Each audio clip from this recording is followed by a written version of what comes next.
मैं तुम्हें कोई मोटिवेशन नहीं दूंगा। आज मैं तुम्हें वो सच्चाई बताऊंगा जिसकी वजह से तुम आज तक फेल हो रहे हो। क्योंकि जब तक तुम सच्चाई से नहीं टकराओगे, तब तक सफलता सिर्फ एक सपना ही रहेगी। तुम इसलिए नहीं हारते कि तुम में हिम्मत नहीं है। तुम इसलिए हारते हो क्योंकि तुम खुद से भाग रहे हो। तुम्हारा हर दिन दूसरों की उम्मीदों से शुरू होता है और अपनी ही शिकायतों पर खत्म हो जाता है।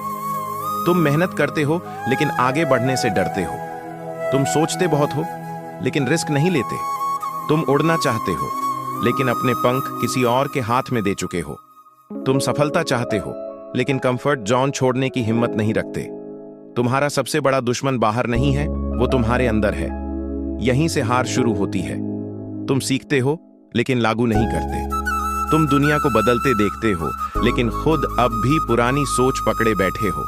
क्यों? क्योंकि तुम्हारी जिंदगी दूसरों की वैलिडेशन पर टिकी हुई है। तुम वही काम बार बार करते हो और अलग नतीजे की उम्मीद रखते हो। जब तक तुम रिस्क नहीं लोगे, जब तक तुम डरते रहोगे, जब तक तुम लोगों की बातों में उलझे रहोगे, तब तक तुम्हारे सपने भी तुमसे डरते रहेंगे। सच यह है कि तुम्हारी सफलता के रास्ते में सबसे बड़ी रुकावट तुम खुद हो। याद रखो, दुनिया की सबसे बड़ी ताकत एक साफ फैसला होती है। और जिस दिन तुम खुद से कह दोगे, अब नहीं, अब मुझे जीतना है, उस दिन तुम्हारी किस्मत भी बदलने लगेगी। बस एक बार खुद पर भरोसा कर लो, तुम्हारी किस्मत बदल जाएगी।